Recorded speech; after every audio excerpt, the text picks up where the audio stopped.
વિજયવાડા, આંધ્રપ્રદેશમાં ઉત્તર પ્રદેશના જૌનપુરથી આવેલા 6 સભ્યોની ચોરીની ટોળકી 273 મોબાઈલ ફોનની ચોરી બાદ ધરપકડ કરવામાં આવી છે. આ ટોળકીએ વિજયવાડામાં એક મોબાઈલ દુકાનને નિશાન બનાવી હતી અને ત્યાંથી આ ફોન ચોરી કર્યા હતા. પોલીસે ઝડપી તપાસ કરીને આરોપીઓને પકડી પાડ્યા અને ચોરાયેલા ફોન્સને જપ્ત કર્યા. તપાસમાં જાણવા મળ્યું છે કે આ ટોળકી વિવિધ રાજ્યોમાં સમાન ગુનાઓમાં સંડોવાયેલી હતી. હાલમાં કાયદો અમલમાં લાવવામાં આવી રહ્યો છે અને વધુ તપાસ ચાલી રહી છે. આ ટોળકીએ ચોરી માટે વિજયવાડાની એક મોબાઈલ દુકાનને નિશાન બનાવી હતી, જ્યાંથી 273 મોબાઈલ ફોન, જેમાં આઈફોન્સ પણ શામેલ છે, ચોરી કરવામાં આવ્યા હતા. પોલીસે ઝડપી કાર્યવાહી કરીને આરોપીઓને પકડી પાડ્યા અને તમામ ચોરાયેલા ફોન્સને જપ્ત કર્યા છે.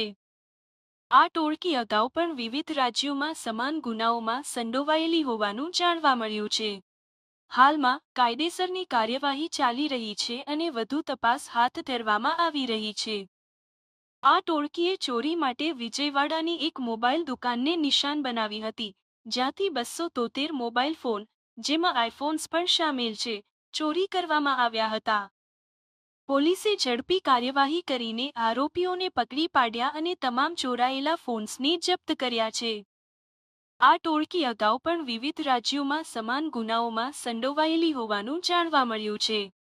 હાલમાં કાયદેસરની કાર્યવાહી ચાલી રહી છે અને વધુ તપાસ હાથ ધરવામાં આવી રહી છે.